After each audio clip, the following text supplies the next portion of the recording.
مفتی کچھ حاجی احمد شاہ باوا صاحب رحمۃ اللہ علیہ فرماتے ہیں کہ میرے دادا سید علی شاہ ونجان میں ہمارے خاندان میں نہایت ہی نیک نفس، مخلص، صوفی، عابد اور زاہد بزرگ تھے۔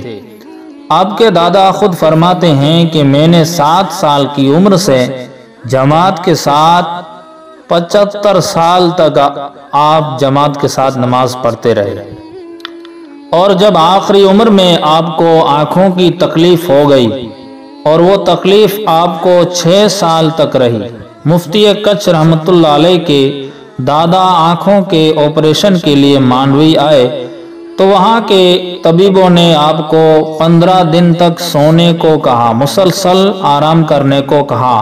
یہ سن کر آپ کے دادا نے کہا کہ میں نماز پڑھنے کے لیے اٹھوں گا، باقی ٹائم آرام کروں گا، لیکن ڈاکٹروں نے کہا کہ 8 دن تک تو آپ نماز نہیں پڑھیں گے۔ تب آپ نے 8 دن نماز سوتے ہوئے پڑھی اشارے سے، اس کے بعد آپ نے قضا نماز کو ادا کر لیا۔ اتنا مفتی کچھ حاجی احمد شاہ باوا رحمۃ اللہ علیہ کے دادا نماز کے پابند تھے۔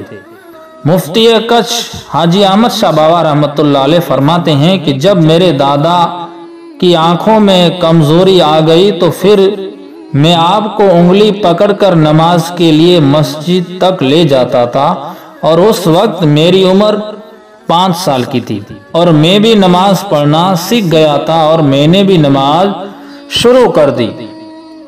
مفتی کچھ رحمۃ اللہ علیہ فرماتے ہیں کہ جب میں اپنے دادا کو انگلی پکڑ کر نماز کے لیے مسجد تک لے جاتا تھا تو لوگ میرے دادا کو کہتے تھے کہ سائیں علی شاہ باوا، یہ آپ کا پوتا کتنا پیارا ہے کہ ہر حالت میں آپ کو مسجد تک نماز پڑھنے کے لیے لے کے آتا ہے۔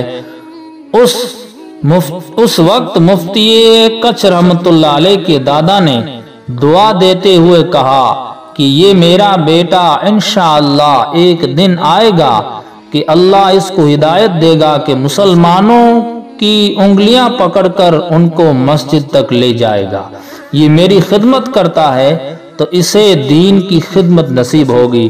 یہ تھی مفتی کچھ رحمۃ اللہ علیہ کے لیے آپ کے دادا کی دعا جو پوری ہوئی، اور کچھ والوں کو باوا صاحب نے جہالت سے نکال کر مسجد تک لے کے آئے۔ جب مفتی کچھ کی عمر 7 سال کی تھی تب آپ کے دادا کا انتقال سن عیسوی 1935 میں ہو گئی۔ سامعین محترم، یہ معلومات تھوڑی سی تھی مفتی کچھ حاجی باوا صاحب رحمۃ اللہ علیہ کے بارے میں۔ میں نے پہلے بھی ان کی ویڈیو ڈالے تھے اور ابھی یہ ویڈیو اپلوڈ کیا ہے، تو آپ بھی سنیں اور دوسروں کو بھی آگے بھیجیں۔ اور بھی باوا صاحب رحمۃ اللہ علیہ کی زندگی کے حالات کے بارے میں ویڈیو انشاءاللہ ڈالوں گا، تو اس کے لیے آپ میرے اس چینل اولیاء کچھ کو سبسکرائب ضرور کر دیں۔ السلام علیکم۔